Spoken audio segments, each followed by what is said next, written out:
Men otam nihoyatda kambag'al bo'lganlar. Shu 10 yoshimdan otamga yordamlashib ishga kirib ketganman. 10 yoshli vaqtimda juda yaxshi bilaman, esimda bor, 32-yilda. Kolxozlar kengayib, butun yerlarni kengaytirayotgan paytda men otam bilan bahslashganman. Otamga aytganman, nima uchun yong'oq 10 yilda hosil beradi? Nima uchun shuni 1-2-3 yilga keltirish mumkin emas? Deganimda aytganlar rahmatli otam. Yong'oqda o'q ildiz bo'ladi. O'q ildiz joylashib olib 10 yildan keyin hosil beradi. Deganlarida men o'sha paytda o'zida qo'shnimizni uvatdan ko'chirib tashlagan 2 yasharli yong'oqni olib kelib, ko'chirib, o'q ildizini kesib, o'zim sava tutardim cho'nqur, 1,5 metrli cho'nqurda. Shuni go'ng bilan to'ratib ekkanimdan keyin 2 yildan keyin shu yong'oq hosil berganda, dadam rahmatli 34-yilda menga aytganlarki, o'g'lim, sendan bir ajoyib kelajakda bog'bon chiqadi. Seni qiyin ishingni hech kim qila olmaydi.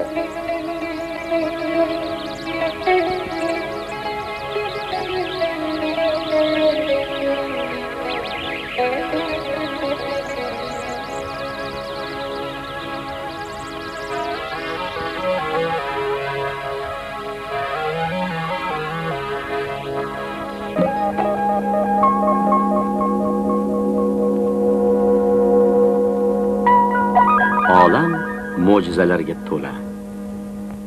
Bu mo'jizalarni sehrgarlar emas, oddiy odamlar yaratadilar. Ular butun kuch-g'ayratlarini, umrlarini, sog'liklarini ayamay duch kelgan to'siqlarni yengib, yuksak maqsadlarni ko'zlagan kishilardir. Zayniddin Faxriddinov ana shunday kishilar sirasidandir. Inson yorib dunyoga kelib shu inson bo'lib o'tib ketishlik uchun kelmaydi. Bu ona yer. Ona yer butun yer yuziga kelgan jonzotni hammasini boqadi. Yer bilan to'g'ri muomala etish kerak. Biz ham shular qatorida shu yerda avval Yalang'och qishlog'i bo'lgan. Yalang'och qishlog'i mutlaqo xalq yashagan emas, 4-5 ta xonadon bo'lgan. Shu qishloqda o'sha mashhur bog'bon Zamatotlar shu yerda o'tganlar. Biz otamiz bilan tug'ishgan 1 yoshda. Otamiz ham shu yerda o'tganlar. Katta tepalikni o'zlarini kuchlari bilan surib bir ajoyib bog' yaratganlar. Inson hayotga nima uchun keladi? Juda kelib ketuvchi ko'p. Lekin xalq uchun, inson uchun naf keltiradigan, iz qoldiradigan haqiqiy dehqonlar juda az, afsuski az. Chunki dehqonchilikda asosiy halol mehnatni talab qiladi. Otamiz juda bir necha xil mevalarni yaratganlar. Afsuski shu mevalarimiz hozir mana shu Visokovodniy massiv nomi bilan o'sha yerda yo'q bo'lib ketdi. Demoqchimanki, ona yerga to'g'ri muomala etilsa, ona yer bilan astoydil dehqonchasiga ishlansa, xohlagan, istagan mevangizni hammasini beradi. Shular jumlasiga mana hozir kelib taqaldi shu limonchilik. Mutlaqo O'rta Osiyoda limonchilik, limonni orzu qilinardi avval.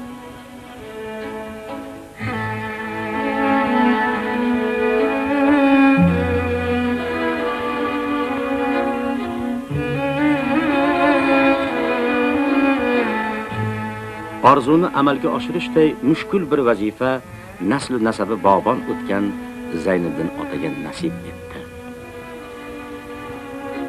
U ko'zlagan manziliga aql idroki va mehnat sevarligi bilan yetishdi.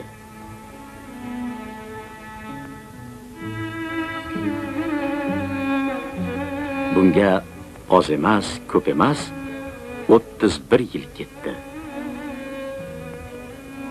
Butun faoliyati davomida otasining o'git va nasihatlariga amal qildi. Bugungi yutuqlar o'sha duolarning natijasi bo'lsa, ajab emas.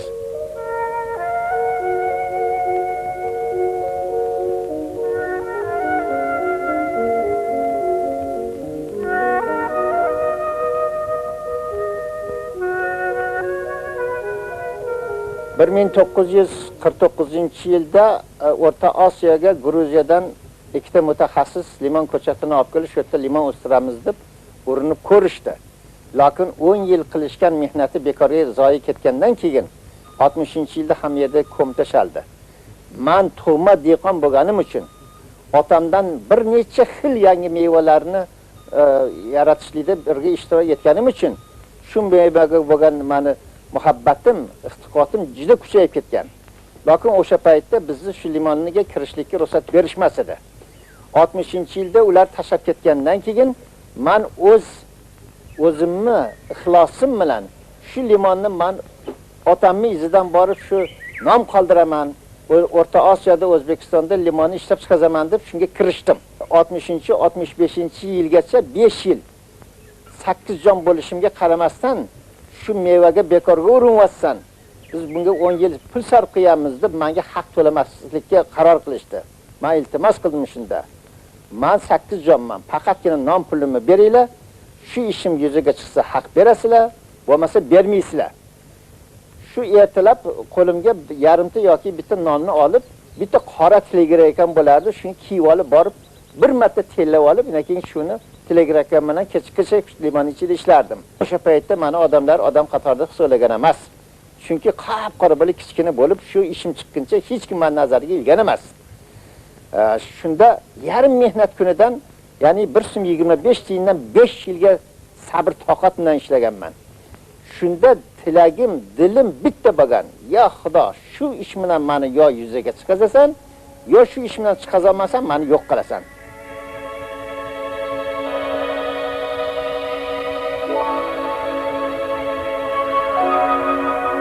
Mehnatning tagi rohat deydi xalqimiz. Tinimsiz izlanishlar natijasida yaratilgan F1 Toshkent navi uchun Zayniddin ota O'zbekistonda xizmat ko'rsatgan agronom degan yuksak unvonga, Sovet ittifoqi xalq xo'jaligi yutuqlari ko'rgazmasining a'lodan ortiq bahosiga musharraf bo'ldi.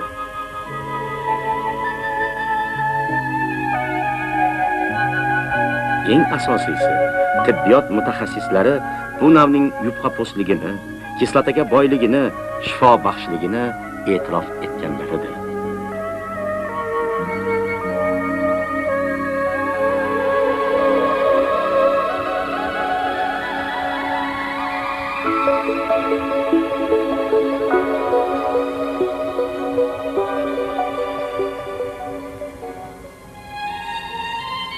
Oradan 5 yil o'tgach yaratilgan F2 yubiley navi Vladimir Ilich Lenin tavalludining 100 yilligiga u kishining mehnat armog'oni bo'ldi.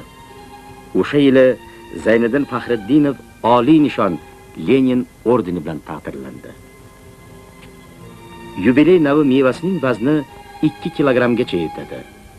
U tibbiyotda qon bosimini pasaytiruvchi va qon aylanishini kuchaytiruvchi vosita sifatida qo'llanilyapti. Zayniddin otaga omad kulib boqishining sababi uning ilm fanga bo'lgan munosabatidadir. Shu boisdan ham u yutuqlarga erishmoqda. Asosiysi, uning yutuqlaridan eli bahra topmoqda. Bu sohani keng sanoat yo'liga qo'yishni o'zi bo'lmadi. U butun umrini sarf qilib, zamin bilan tillashib, uni ardoqlab kelmoqda.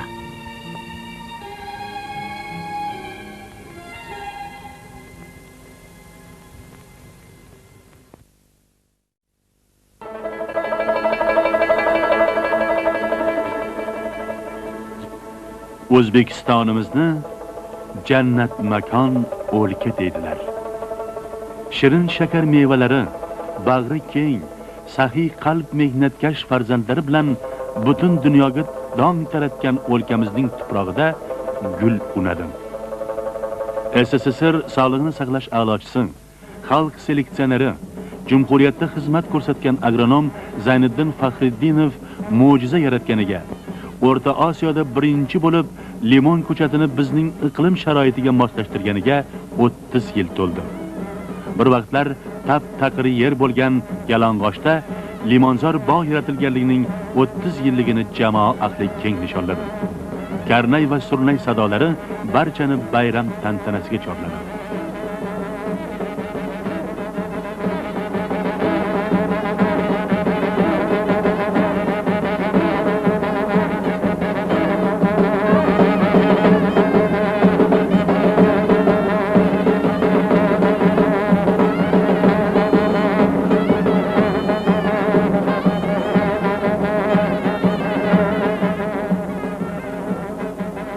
uzoq yaqindan do'st va birodarlar, hamkasabalar, limonari mehnat ahli, keksa-yu yoshlar bayram shodiyonasiga yig'ildilar.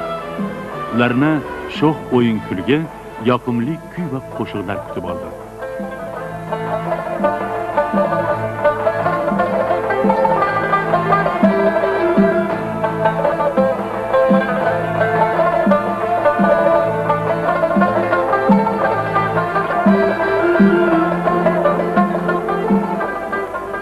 O'zbek xalqi azaldan san'at sevar, o'yin kulgiga o'ch xalq.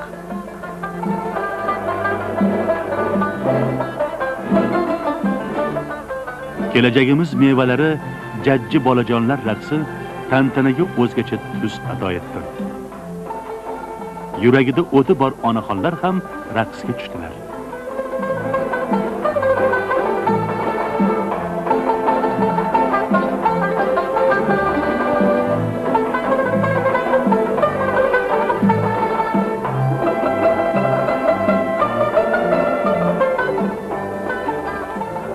Bayram shodiyonasiga yig'ilgan mehmonlar Limonari'ni borib ko'rdilar.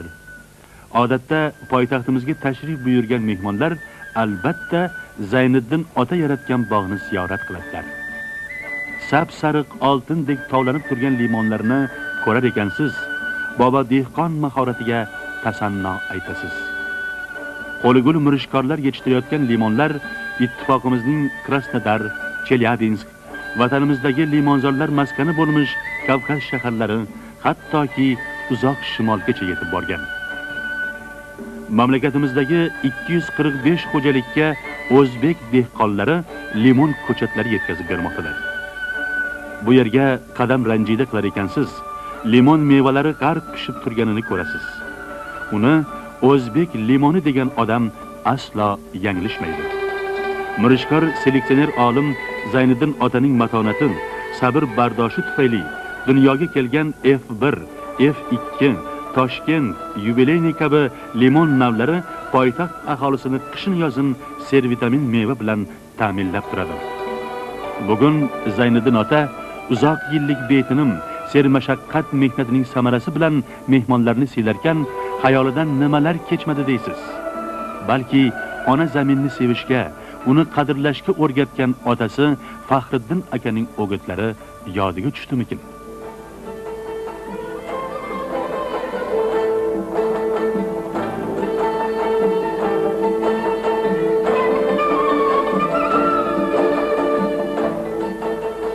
Bundan 30 yil oldin Orjonikidze rayonidagi Lenin nomli kolxoz qoshida tashkil etilgan issiqxona bugungi kunda yirik baquvvat mustaqil xo'jalikka aylandi.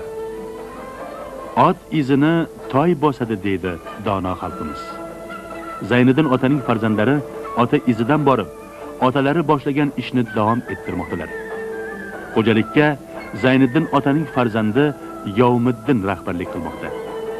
Yovmiddin yig'ilganlarga limonari haqida, qo'lga kiritilayotgan yutuqlar to'g'risida so'zlab berdi. Bu yil xo'jalik 6,5 million so'mlik daromad olgan bo'lsa, shundan 2 million so'mi sof foydadir.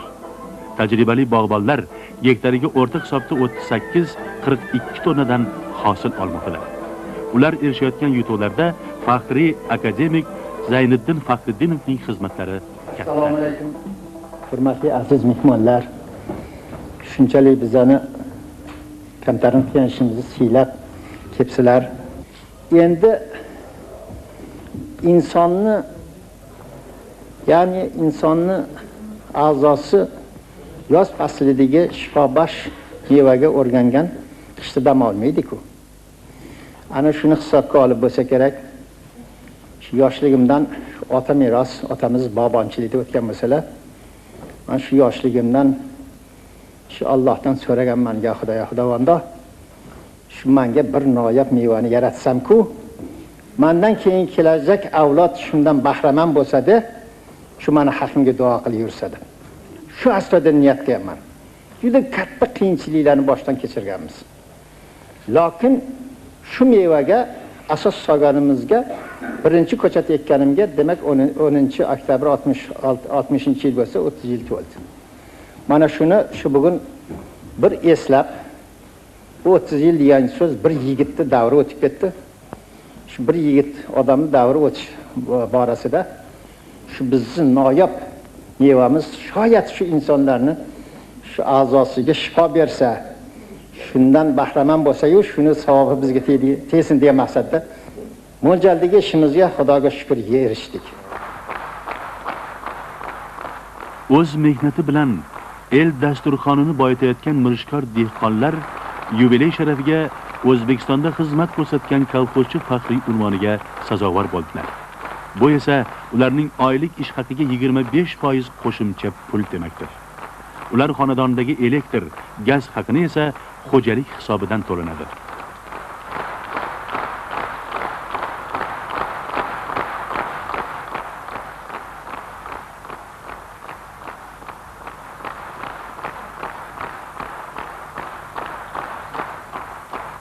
Faxriddinov Yomiddin, mana shu o'g'lim. 6 yoshdan beri men bilan birga ishlaydi. Maktabda o'qiyotgan paytdan beri ishlaydi. Men bilan birga ishlaydi. Maktabga borib maktabni o'qiydi, sirtdan institut bitirgan. Haqiqatda buni arziydi. Mana shu hozir 14 ta yaxshi yuksak unvonga erishgan yetik mutaxassis agronomlarimizni chin ko'ngildan tabriklaymiz. Boshqalarga ham sihat salomatlik. Shu shahar aholisini ta'min qilishlikda bor kuch-quvvatliklarini ayamaysizlar. Biz bilan hamjihat bo'lib, shu noyob mevani ko'paytirishlikda hammanglar hissanglar qo'shasizlar degan umiddaman. Rahmat.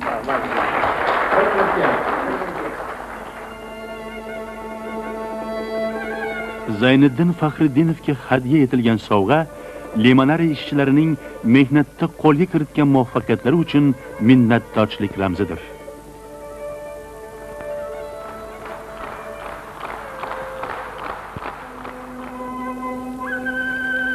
Orjonikidze rayonidagi Lenin nomli kolxoz Toshkent oblastida yirik mevachilik va sabzavotchilik xo'jaliklaridan. Yetishtiriladigan ekinlarni sanab oxiriga yetib bo'lmaydi.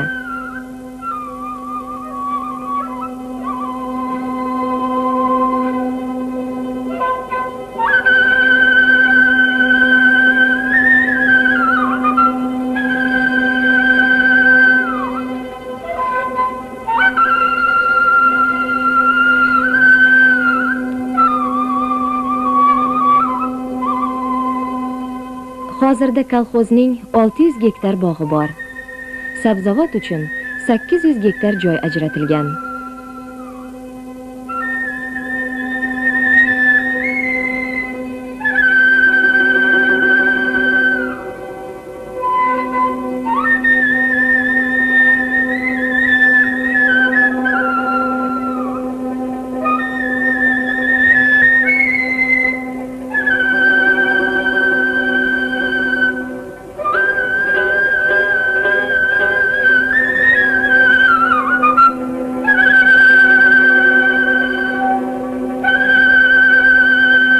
Har yili kolxoz davlatga 11 ming tonna sabzavot topshiradi. Kolxoz ko'chalaridan o'tarkansiz bahri dilingiz ochiladi. Ko'rkam binolar, bog'cha, maktab, shifoxona va shu kabilar kolxozchilar uchun yaratilgan.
Kolxozda 1200 xonadon mavjud.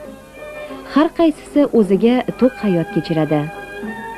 Bir paytlar bu yerlarda, Yalang'ochda, atigi 13 ta kulba bo'lgan xolos. Endilikda kolxozchining hech narsadan kamchiligi yo'q. Barchasi ilmli, o'ziga to'q yashaydi. Kolxoz bir yilning o'zida mukofot uchun 12 ta yengil avtomashina ajratdi. Bu yerda yoshlar mehnatda, qarilar izzatda. Ota-bobolar kolxoz yuksalishida u bilan yonma-yon borib, shuhratini tobora oshirdilar.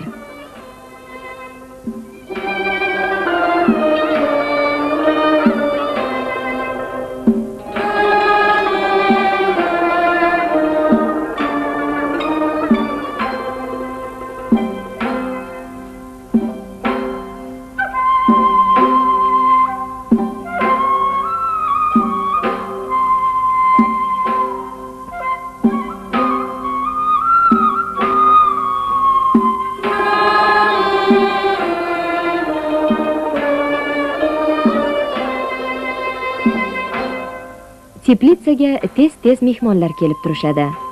Ular mamlakatimizning turli burchaklaridan, olis chet ellardan kelishadi.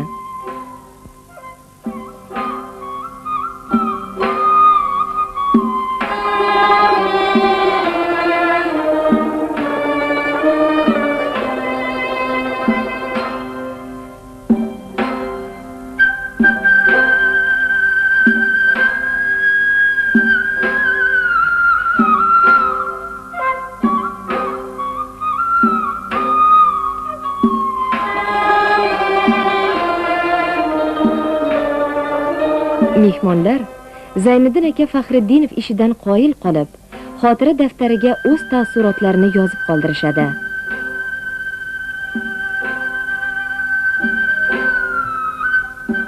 KPSS Markaziy komiteti siyosiy byurosi a'zoligiga kandidat O'zbekiston Kompartiyasi Markaziy komitetining birinchi sekretari Sharof Rashidovich Rashidov shunday deb yozgan: Ijodkor dehqon, aqli raso agronom Zayniddin Faxriddinov ham respublikamizda eng sevimli kishi bo'lib ketishdi.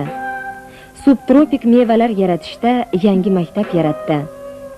Endi bu maktabning ilg'or Michurinchi tajribalari Samarqandda ham, Farg'onada ham, Sirdaryoda ham, Xorazmda ham hamma yerda qunt va havas bilan qo'llanilmoqda va o'rganilmoqda.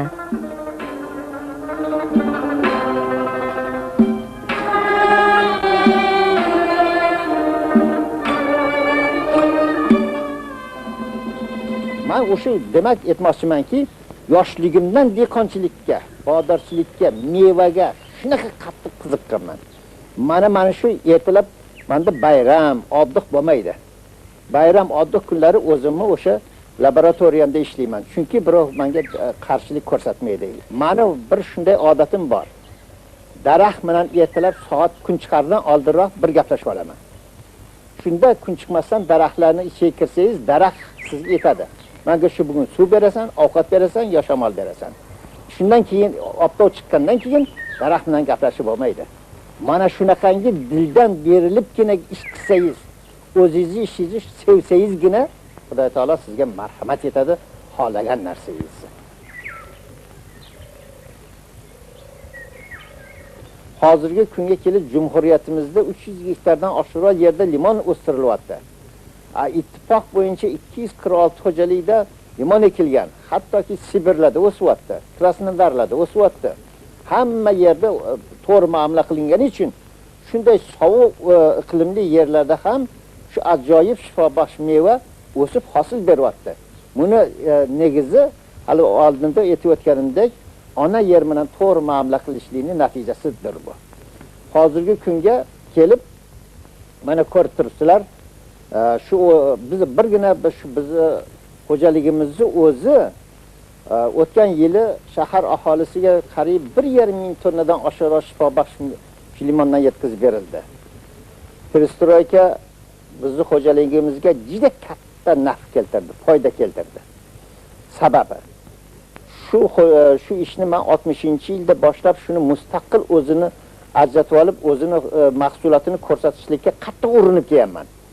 Lekin shu perestroyka chiqquncha 88-yilgacha bizga bir eng qoloq juda o'tirib qolgan kolxozni boylab qo'yib, bizni daromadimizni hammasini o'sha kolxozga boqib yotardik.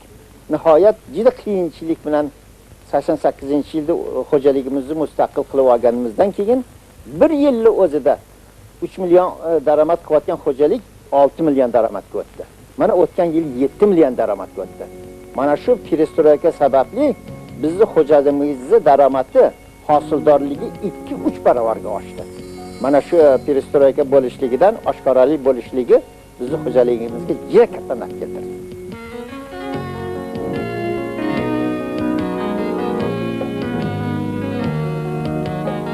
O'g'li Yavmiddin 6 yoshdan boshlab otasiga darsyor. Oddiy kolxozchi edi. So'ngra bir necha yil issiqxona xo'jaligining bosh agronomi bo'ldi. Hozirda esa kolxoz kombinatining raisidir.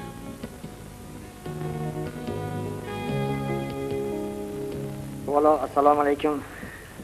Otaxonlar, onaxonlar, kolxoz tuzumida qatnashchilari, ulug' vatan urushi va mehnat veteranlari, bunyodkor va zahmatkash dehqonlar, aziz kolxozchilar, hurmatli mehmonlar. Avvalo hammangizni kirib kelgan 1990-yil bilan chin qalbimdan tabriklab, oilangizda tinchlik, xotirjamlik, sihat, salomatlik, xo'jaligimizning ravnaqi yo'lida ishlaringizda muvaffaqiyatlar tilayman. 1989-yili yer balansimizdagi 475 gektar yeri 113 gektarida 47 gektarlik teplitsamiz joylashgan. 84 gektarlik dalachilik hamda 22 gektar bog' bilan tashqari tustorda dehqonchilik qildik. Hammalarning xabaringiz bor. Yil biroz qiyinchilik, no aksariyat xursandchilik yili bo'ldi. 30-apreldan 1-mayga o'tar kechasi bo'lgan to'sa tushgan sovuq ko'pchilik qatori bizning xo'jaligimizga ham o'z ta'sirini ko'rsatdi. Natijada xo'jaligimiz 815 ming so'mlik zarar ko'rdi. Mirishkor dehqonlarimiz ushbu qiyinchiliklarni mardonavor yengib chiqdilar. Xo'jaligimizning shon shuhrati, aqlimizning obodongarchiligi va sihat salomatligining sababchisi bu limonchilikdir. Limon deganda butun dunyo ustozimiz, otamiz dehqon buva Zayniddin ota Faxriddinovni tan oladi. Biz ham xursandchilik va yutuqlarimizni dehqon buva otamiz maslahat va o'gitlari orqali deb bilamiz. Kelinglar o'rtoqlar, shu bugungi kolxozni to'y kuni otamizga sihat salomatlik, uzoq umr, ishlarimizda bosh-qosh bo'lib yurishlarini tilaylik.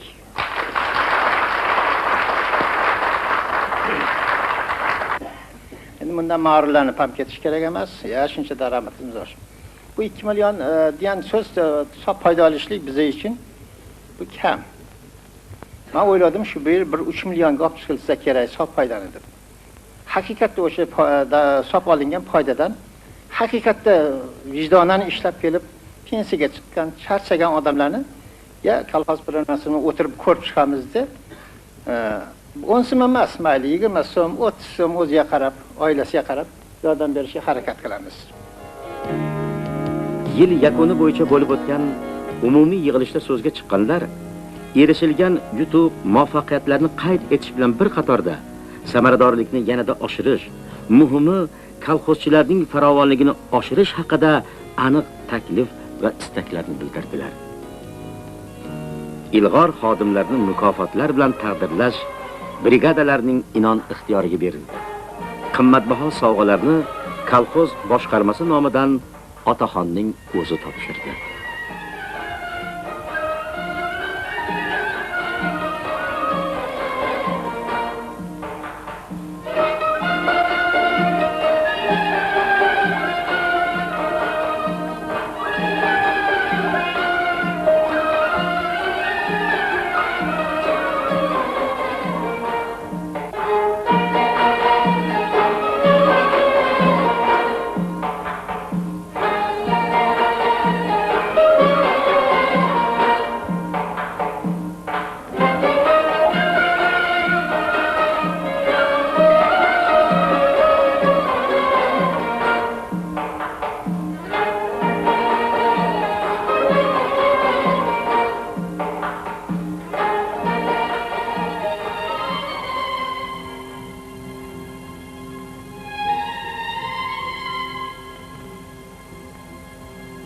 yashashdan ma'no kimgadir kerakligingni his etishdadir.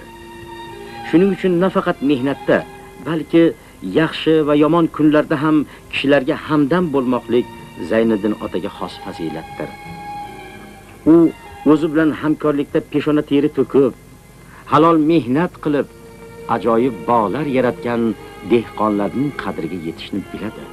Ular bilan faxrlanadi. Ular tufayli u shu darajaga yetdi.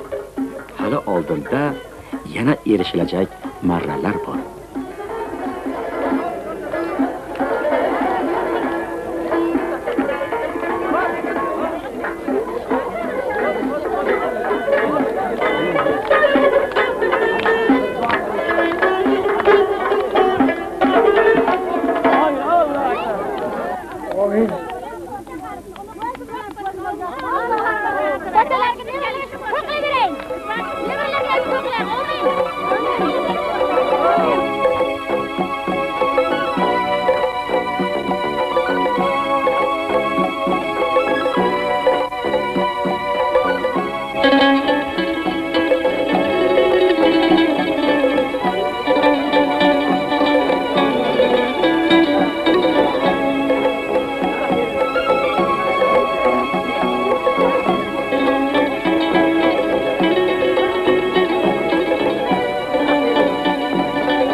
Qadimiy Navro'z.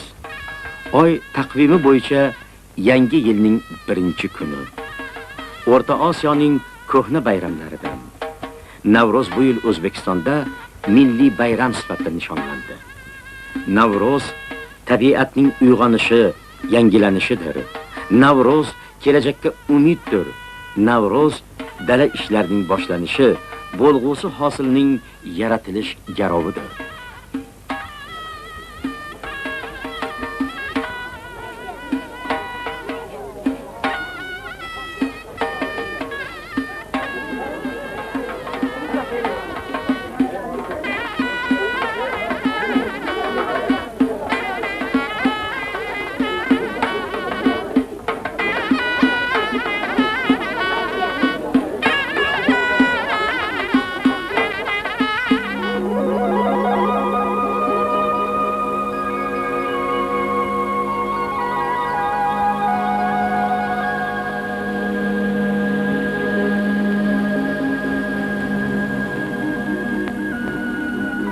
O'zbek limonlari hatto fazoga ham chiqarilgan. Hamyurtimiz Vladimir Jonibekov fazoda uni birinchi bo'lib topib ko'rib, Faxriddinov limonlarining foydali sifatlari boshqa limonlardan ustun ekanligini e'tirof etgan.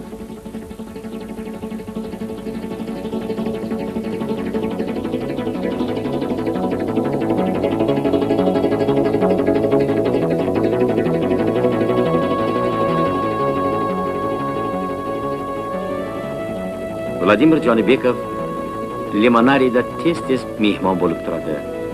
Yaqinda esa uni kolxozning faxriy a'zosi etib sayladilar.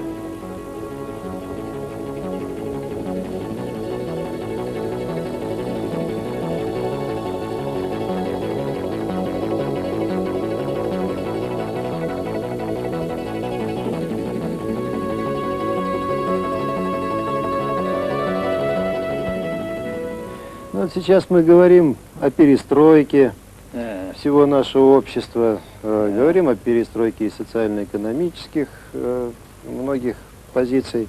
э, Но дело в том, что есть люди, которые перестроились уже давно. Ага. Наверное, только родился, а уже начал перестраивать мир. Во всяком случае, тот небольшой мир, который его самого окружает.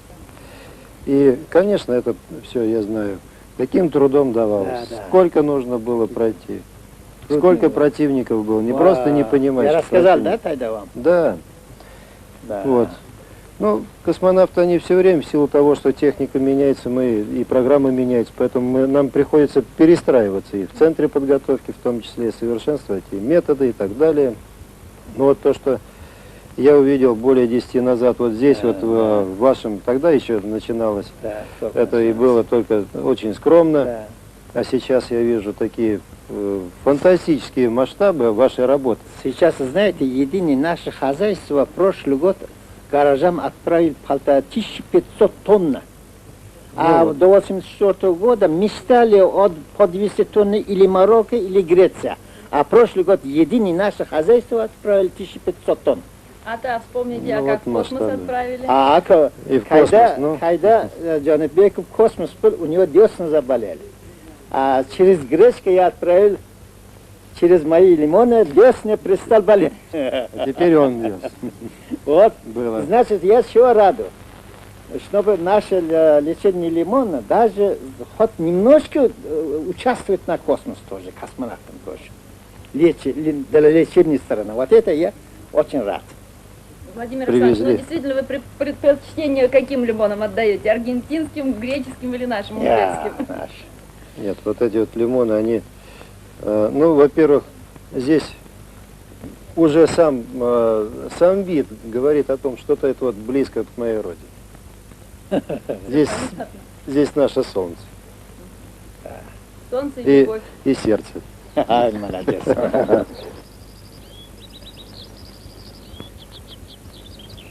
Albatta men bir Xudoni bandasiman.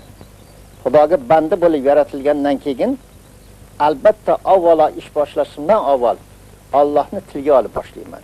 Qur'oni Karimni juda yaxshi o'qiyman. Kimki Qur'oni Karim bilan tanish bo'lgan inson bu xayrli ishga qo'l uradi. Hech g'irrom ishga qo'l urmaydi. Faqat insonlar uchun, xalq uchun foydasi tegishli etilgan. Men Xudoga beadad shukr qilaman.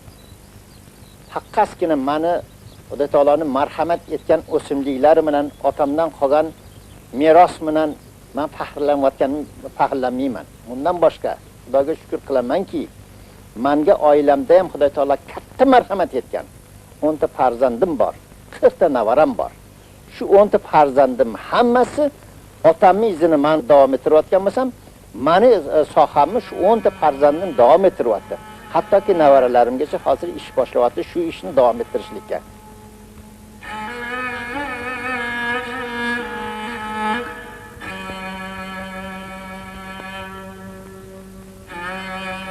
Zayniddin otaning 6 o'g'li bor.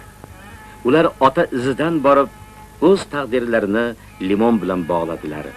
Ularning har biri otaning nomiga munosib farzandlar bo'lishga harakat qilishmoqda.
nabirani bobosining sharafiga Zayniddin deb atashdi.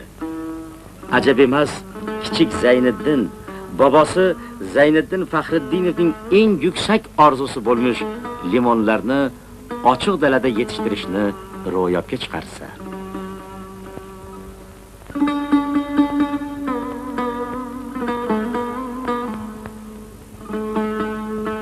Zayniddin Faxriddinov baxti barkamol, orzulari ushalgan inson. Shunday insonlar taqdiridan Jumhuriyat tarjimai holi vujudga keladi. Shundan bo'lsa kerak, sharqda inson yerni yashnatadi, yer esa insonni deganlari.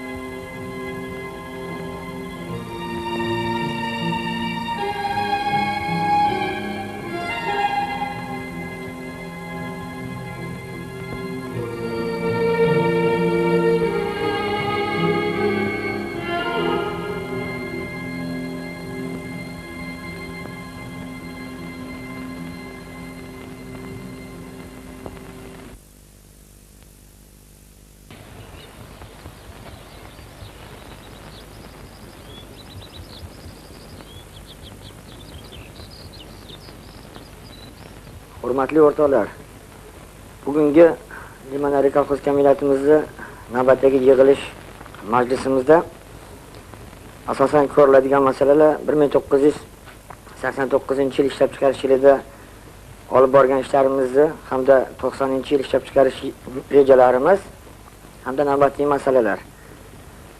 Hammalarga ma'lum 1989-yil ishlab chiqarishda biroz qiyinchilik bo'ldi, lekin xo'jaligimiz uchun juda yaxshi omadli yil bo'ldi. Yuqori hosildorlikka erishdik. Buning natijasida hammalarga ma'lum 1 yillik ishlab chiqargan pulimiz 7 millionga yetib, hisob daromadimiz 2 million 150 ming so'mni tashkil qildi. Albatta bu hisob daromad xo'jaligimizni ravnaqi uchun hamda ishlab chiqarish xo'jaligimizni kelgusi rivojlantirish uchun ishlatilib kelinmoqda. Mana hammalarning xabaringiz bor, 1989-yili ilgaridan qurilib bitkazilayotgan yotgan 2 gektar teplitsa ishga tushish arafasiga kelib qoldi. Navoxona, bog'cha, telefonlash ishlari yaxshi yo'lga qo'yildi. Rejalarimiz 1990-yil 8 millionni tashkil qilish, shundan hisob daromadi eng kamida 3 millionga olib chiqish. Shuni topilgan daromadni xalq farovonligi uchun ishlatib, eng asosiysi hozirgi paytda xalq uchun farovonlik yaratish maqsadida mana yer tomorqa ajratib berilyapti. Faqatgina tomorqa ajratish emas, shu tomorqa bilan birgalikda qurilish materiallarini ham xalqimizga yetkazib berishdan iborat. Endi teplitsamiz asosan ixtisoslashtirilgan limonga, undan tashqari dalachiligimizda bitta brigada qolgan sabzavot yetkazib berish. Mana hozirgi kunga kelib 8,5 gektar karam ekib qo'yildi. 10 gektar kartoshka ekildi ertaga qilib. Muhammad Aziz Faxriddinovning brigadasi barcha ko'rsatkichlar bo'yicha kolxozda ilg'ordir. 1987-yildan shu 4-bo'limga mani brigadalikka ishga o'tkazishdi. Shu brigadada 18 ta ishchi ishlaydi. Bulardan 12 tasi har gektarda 2 tadan ishchi ishlasa, brigadada bitta oynachi ustamiz bor, bitta otarakashimiz bor, 2 ta ko'chat yetkazishda 2 ta mutaxassisimiz ishlaydi. Limonlar o'z vaqtida teryapmiz, ishimiz yaxshi, ishchilar hammasi ishidan o'zi minnatdor, juda yaxshi ish bo'lyapti. Mana hozir shu bizning xo'jaligimizda 400 dan oshiq odamlar ishlayotgan bo'lsa, aksariyati yoshlarni tashkil etadi. Endi shu yerda mehnat ham og'ir, lekin oyligi ham katta. 450 so'mdan 430 so'mdan o'rtacha oylik olishadi. Men nimani yoqtirmayman, hayron bo'laman. Juda ko'pchilik yoshlarimizga, ko'pchilik esli odamlarga o'zini vaqtinchalik o'tkinchi dunyoga kelib shunday bir qiymatli vaqtlarini bo'lar bo'lmas afsona ishlarga, ichki livozliklarga, bekor yurishga, g'irromchilikka, savdogarchilikka vaqtinchalik mashhur qilib yurishni o'rniga shu yorug' dunyoga kelgan ekanman. Mana bir nafim tegsin xalqqa, bir xayri sondagi nafim tegsin deb ishlatsa, juda yaxshi bo'lardi.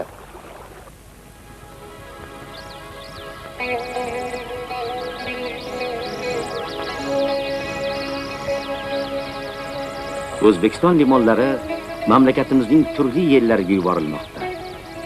Kolxoz kombinat har yili minglab ko'chatlar yetkazmoqda. Mamlakatimizning turli tomonlardan kelgan qishloq xo'jalik xodimlari bu yerda o'zaro fikr almashadilar, o'qiydilar, malaka oshiradilar, tajriba orttiradilar. Farida Sodiqova, boshqirdistonlik agronom.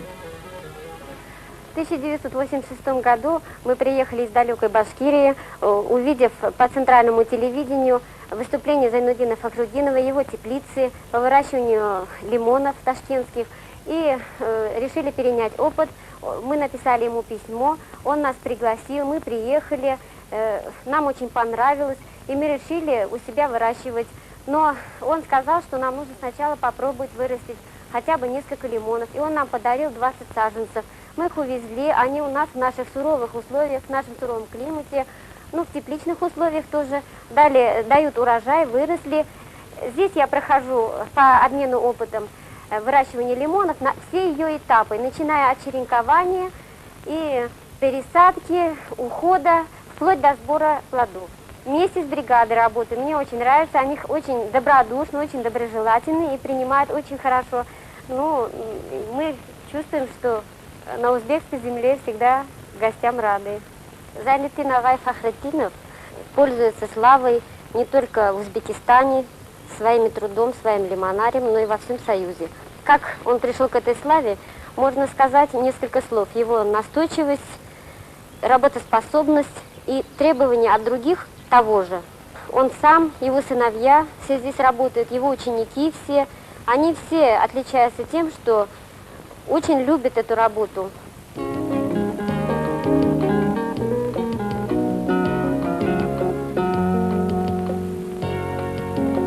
Lazzat.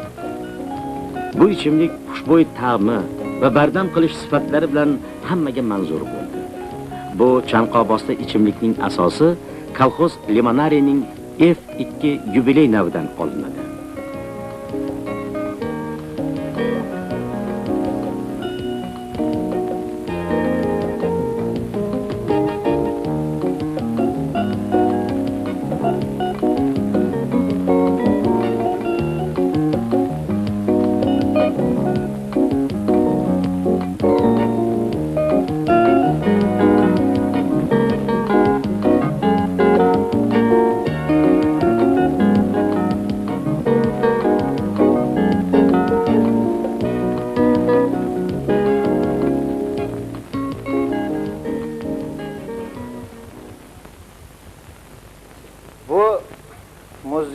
Tashkil topilishining asosiy negizi bitta.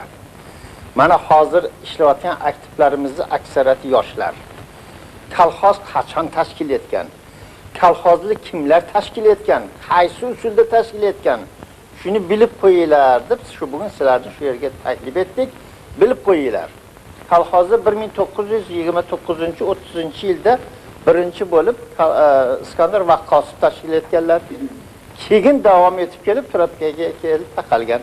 Mana bu yerda mana shu qulupni, mana shu binoni g'ishidan tortib to qurib bitkizguncha shu mana otamlar mana ikkida ishlashgan Marodilata, Samog'ota, G'anota mana shular qatnashishgan.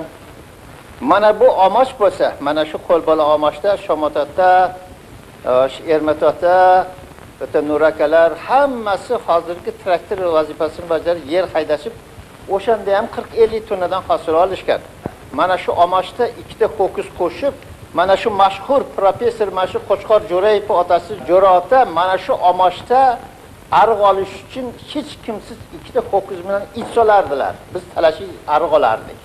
Mana shu asboblar bilan dehqonchilikni boshlab nihoyatda yuqori hosil olib kelingan. Mana bu rasmda kolxozni birinchi tashkil etgan aktivlarni o'tirishi. Mana bu uchinchisida bo'lsa, hozirgi shu kecha kunduzda kolxozni boshqarayotgan aktivlar. Mana bu rasmda limonariyaga kelgan mehmonlarni ko'rsatilgan. Limonariyadagi muvaffaqiyatlar ko'rsatilgan. Bu ittifoq bo'yicha hozir 246 ta xo'jalikda jami 400 gektarga yaqin limon ekilgan. Aksariyat joylarda yaxshi hosil olinyapti. Shundan O'zbekistonda 300 gektarga yaqin. 1929-30-yilda kolxoz yerdan abadiy foydalanishlik uchun berilgan aktini biz topib saqlab qo'ydik. Mana shunaqa aktlar bilan berilgan. Shu aktni o'qib chiqsangiz, kolxozni bir soti yerini bironta tashkilotga berishga haqqingiz yo'q degan joy bor. Hozir unga itoat etilmayapti.